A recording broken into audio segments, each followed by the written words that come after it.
To ask questions, and there's a microphone over there, and you're welcome to come up here too. So I have two questions, if I may. The first has to do with compassion and the four Brahma Viharas. So compassion is one of the four Brahma Viharas, and I'm wondering, why is it singled out? Why is it wisdom and compassion rather than wisdom and joy or wisdom and equanimity? Okay. I can speculate or proliferate, but I don't. It's probably more to do with Buddhist history than with. And I think, again, just as a conjecture, the element of and I touched on it a bit in the sense of compassion being a quality that helps the mind, the heart, to go beyond its tendency to idealize and to see the suffering in that objectification. And that's something that is fundamental to our suffering. Is this objective, a subject object, and so that with the opportunity to come back to a non-dual, as I'm a bit hesitant to use that term because it then conjures up something solid as well, like a solid non-dual. It's the way the mind works. So that, but there is this that compassion is something that we can engage in, and engages the heart, that helps us to see the limitation of our either the externalizing or the internalizing, the me and the other, or the self and other, the me and the world. Thank you. So my second question is, I'm just taking advantage of the opportunity. It's something I've been thinking about. I've been reading the Kalama Sutta, and at the beginning of that sutta, the Kalamas come to the Buddha and they say, we're confused because we hear so many different stories, so many different teachings. And the Buddha says, you're right to be confused. And so my question is there a relationship, I'm sure the words are different, but is there a relationship between that confusion and delusion, in the sense of greed, hatred, and delusion? Well, I think in the case of, delusion these are very fundamental, like greed, hatred, delusion. These are really fundamental roots. Like in the Pali, that's called mula kilesa. These are root defilements.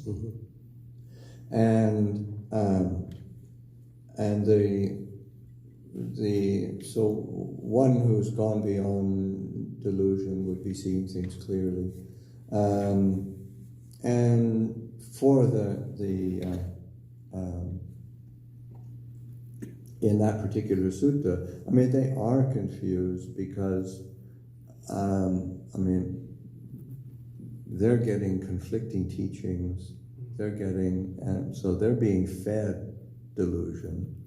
And when they themselves are not free from delusion, it's a wonderful cycle there. So it's, they are experiencing, as the Buddha said, it's worthy of confusion. Okay, thank you. The idea just came to mind that related to what you were saying before, Ajahn, about suffering and the end of suffering, that the nature of compassion is the wish to end suffering, and wisdom provides the means, perhaps. But I wonder if you might say something about how can we see things clearly? What's most useful to see things as they actually are? And we've heard that Luang Por Cha taught about Puru. I don't know if I'm saying it right, but like being the knowing, or different people have translated it in different ways. Could you say something about that? Yeah, sure. I mean, that's a very common term in the Thai language, and certainly not restricted to Ajahn Chah. Very common in the Thai forest tradition. This sense of being the one who knows. And it comes from the definition. When they define or translate the word Buddha, it's one who knows, one who's awakened, one who's radiant. So those are the fundamental qualities of the Buddha. And of course those are qualities we want to be internalizing. And that sense of, but of course the fundamental quality is the quality of knowing. But it's not so much knowing in terms of getting a piece of knowledge or inheriting some more information, but it's more of the fundamental ability of the mind to know and to know itself, and in particular to know Dhamma, to know things in their true nature. That's like there's a very beautiful way that Ajahn Mun, in his ballad of liberation from the khandhas, there's an illustration of that knowing, and it's sort of like something like the mind knows the Dhamma as the Dhamma, the khandhas as the khandhas, then dwells unentangled, and that's the end of the matter. Something like that. I mean, this is very loose paraphrase, but it's similar to that.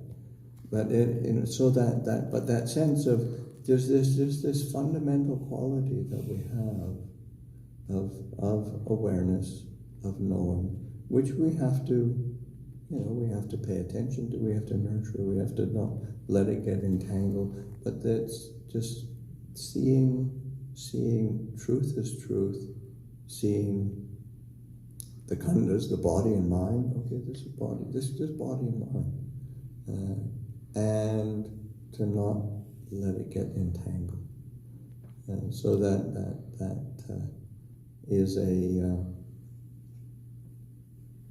and it's something that is actually that's not.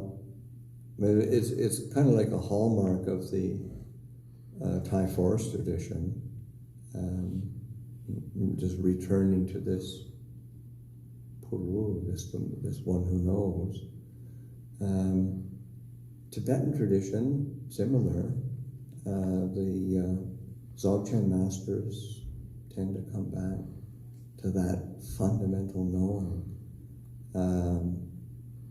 It's like there's a great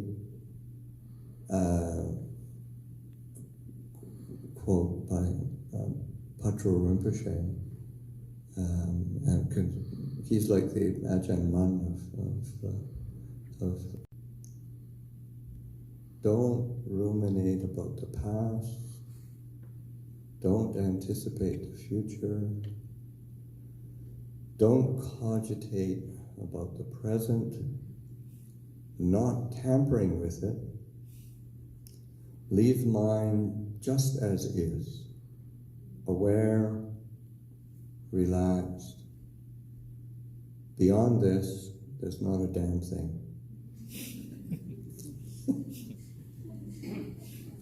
So,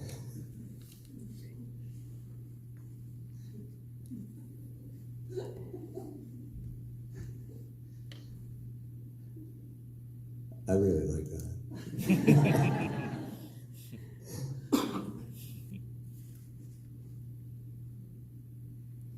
Would you say then, Ajahn, that what people normally call their mind is not actually mind, it's just like kilesas or contents, but that the mind itself is something else?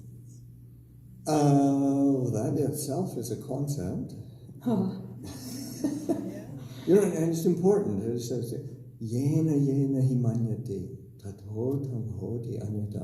For however one conceives it, it will always be other than that. It's what we do to ourselves. So, and it's just like,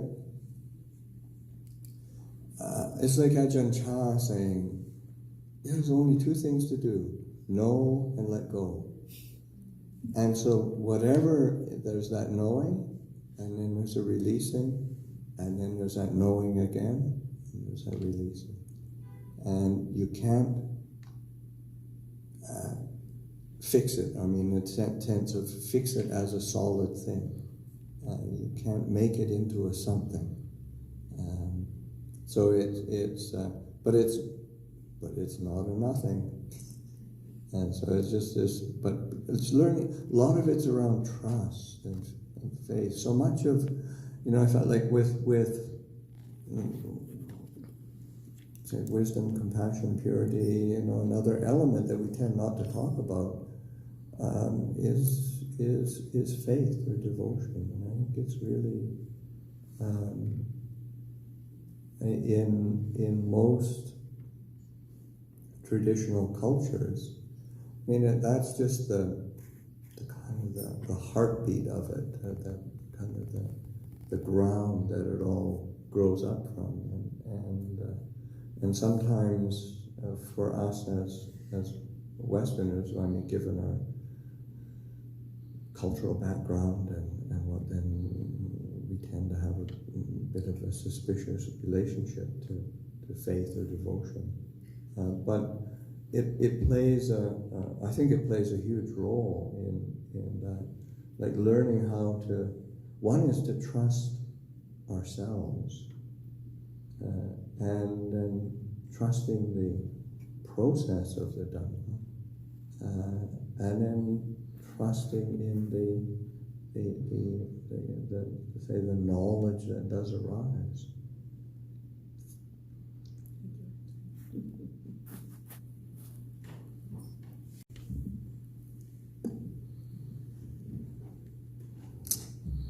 Thank you. There have been a lot of great talks today, and following up on the previous question, just seeing if I kind of want to pin it down a little more. I love and there was the critique today, the talk about mindfulness, which was great. So you have this word mindfulness and the problem of taking it out of context or different traditions. I think I've heard you talk before about the establishments rather than foundations of mindfulness. Mm-hmm. I like the way of talking about it, of establishing, 4 establishments or establishing oneself in mindfulness.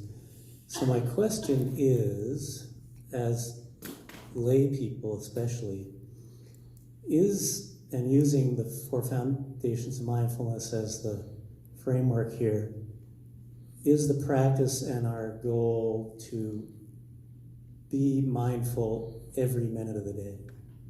And within that would be, and how would that relate to times when we're, say, thinking or reflecting, or are we, and then not being mindful, or what? That's the question. Well, I think one of the things is, and thinking and reflecting are aspects of being mindful of our thoughts and feelings, because it's so. I mean, being mindful of our actions are a helpful tool, but it is a tool. It's a mirror to be able to see more clearly what's our mind doing, what's the mood, what's the feeling, and allowing that quality of mindfulness. Because mindfulness in general, I mean, needs an object. I mean, it's not just some free-floating mindfulness. It is a tool, and then also it's very rare for the Buddha to talk about mindfulness without having qualifiers, particularly like clear comprehension or alertness is an aspect that is inseparable from mindfulness. So then what you're doing, mindfulness is then with the sampajanya, the clear comprehension, alertness, then it's understanding context. And in terms of the situation that one is in, and then one's own response and feeling towards that moment to moment. So that is a part of the cultivation, and the clear comprehension, you would call that an aspect of mindfulness, quality of mindfulness? Yeah, it'd be a quality of mindfulness. I mean, it's inseparable from mindfulness. As I was saying, like it's almost never that the Buddha just talks about, say, sati as something that is free-floating or freestanding or indivisible. Sort of, it has this qualifier of at least clear comprehension, and then oftentimes in more formal aspects of the defining or illustrating of mindfulness, then the Buddha also includes the aspect of effort, as well as because it says atapi sampajano satima vinaya loke api chato manasa. So these are qualities that round out the sense of mindfulness. So you've got effort. It's not without effort. Mindfulness is say, from looking at it from Buddhist psychology, a mental formation. The characteristic of a mental formation is that it has Chaitanya. It's a volition. It's a volitionally produced condition. So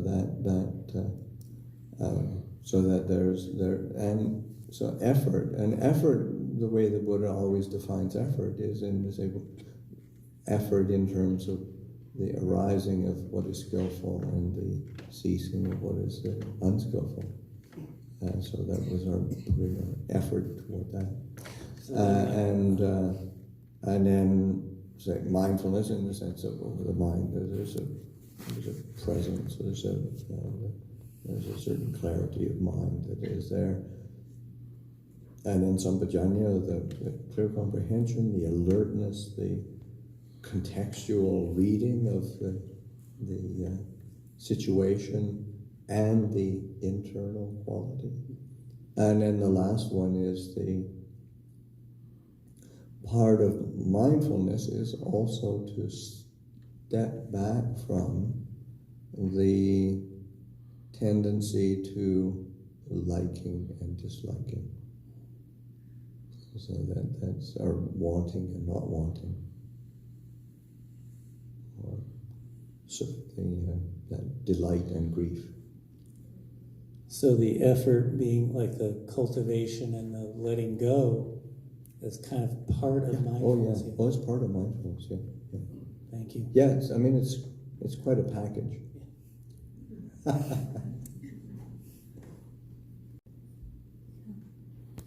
When I listen to the answer, it just comes to my mind about the mindfulness when it maturity and it's very deep.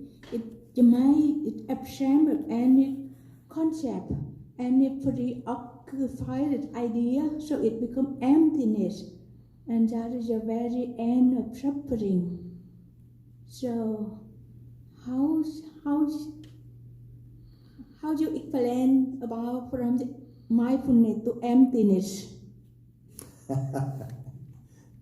Well, I mean that's the function of, well, I mean it depends how you talk about it or how you present it. But say today, we'll say that okay, that's a manifestation of wisdom, compassion, purity. So those are these.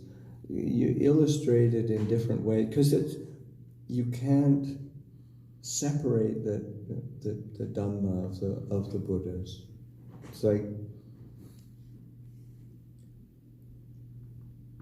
this has got little threads dangling here, and if I just take one of them, but I start pulling on it, this whole table starts to go. It's all tied together, and so mindfulness is going to be tied to every. Even formally, then the Buddha never talks about mindfulness. Mindfulness is a part of the Eightfold Path, or then he starts the four foundations of mindfulness, and then it expands out. So these are points of reference for investigation to see how they connect to everything else, and in the end, because they connect and they have the possibility of manifesting in complete freedom. Complete freedom is necessarily going to be, say, empty, and particularly empty of self. I mean, that's emptiness is not like a metaphysical entity, but it's a description of the relinquishing of the self delusion. Thank you, Phante. In practice, I can see that when the mindfulness deepening and become maturity, and it ascends any conceptualization and the idea. So when it becomes emptiness, it becomes a natural response to the whatever happened there, and that's the true compassion.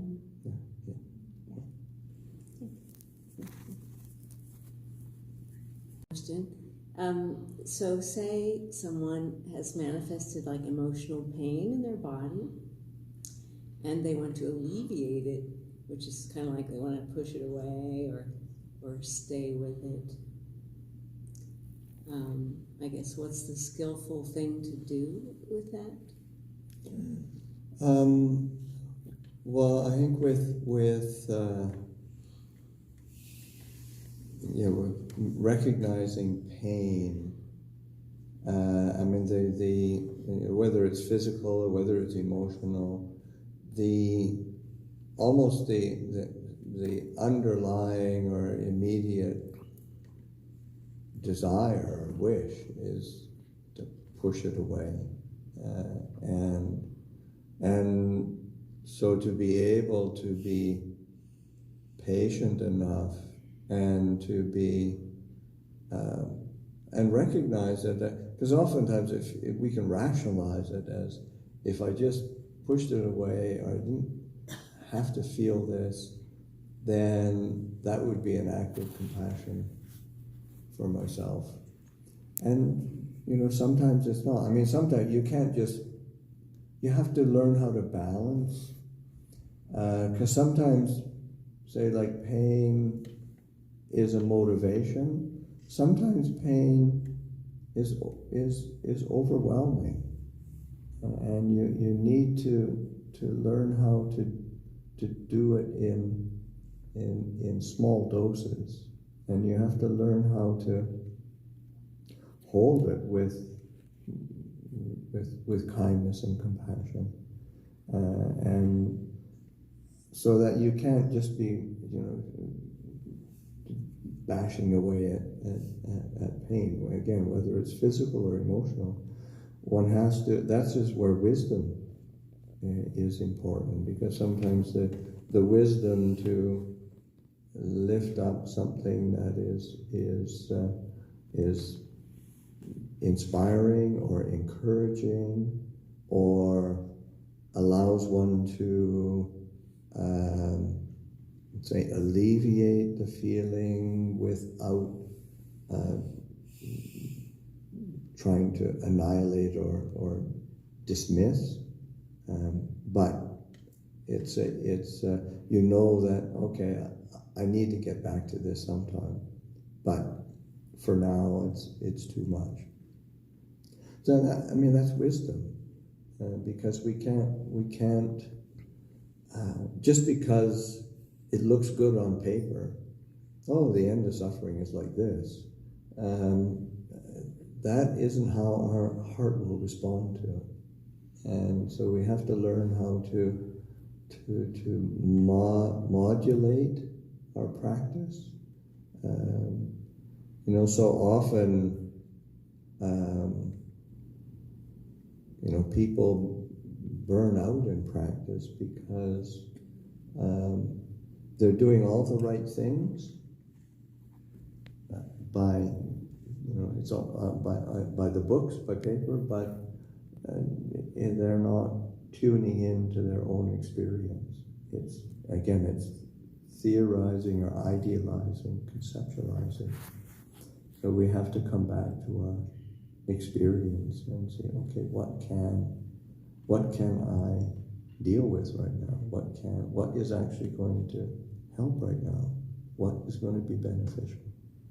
And so that is that there's and sometimes you have to.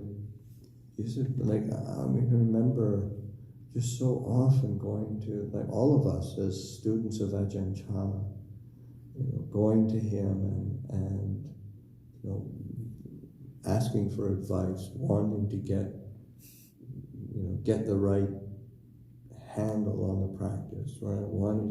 And it was really frustrating because so often he said, you just have to be patient. And it was, I don't want to be patient, I want to get this over with. But that just because you want it like that isn't how it works. And also, so like if you're experiencing compassion and it hurts, like is this pain? Is compassion supposed to be without that kind of pain of empathy or? Well, the reality is again, you have to separate out what it says in the books, because and yes, say as a divine abiding, then one of the stains of or obstacles of compassion is being overwhelmed by pity, suffering, and so being overwhelmed by suffering. But as the reality is that it's the willingness to lift up that experience of suffering and feeling with it, and then looking for a skillful, true way of holding it and working with it. That takes time, so that Yeah, there's an element of suffering or pain and being willing to turn one's attention to what is the compassionate response. But we don't learn if we don't feel. So. Thank you. I'm reminded of where we are actually in this temple hall, and the plaques on the wall are the 8,000 line Prajnaparamita, and they are in Tibetan and in Lhasa, which is a sacred symbol. And so for me, we see these scriptures or these letters that actually point to wisdom. One time on Vulture's Peak, they were announced. And so I think just coming back home to our refuge, to our Dharma Vihara, this morning we heard that word, and taking that back into our own experience and making that really a relevant place of direct experience, so that these teachings that point to something that the Buddha understood through his awakening are pointers, but we have to point back to our own home. And I think it's really wonderful to hear a guiding elder who's using our life journey as the practical material, the nourishing material for us to be entering into this path. And it has to be relevant to ourselves, that personal narrative, whatever that journey is. So we've had a very full day, and thank you all for being with us and for sharing in Dhamma together. And just as a little symbol to Ajahn Pasana, we have a katak, which is for auspiciousness and long life and more Dharma talks, more and more, wherever they may be. One place I would like to start with is just a little seed, is maybe Bodh Gaya. So I'm going to offer you a photo that I took several years ago under the Bodhi tree. Not actually, I didn't take myself, but it means a lot to me. It was sitting in my office, and I thought, this is just from me to you to say thank you. Actually, from all of us.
Well, 50 years.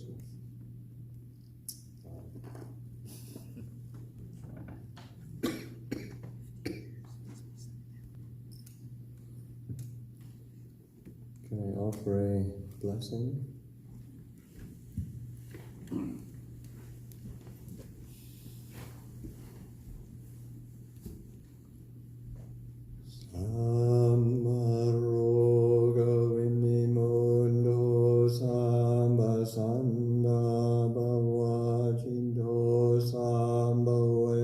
Ramande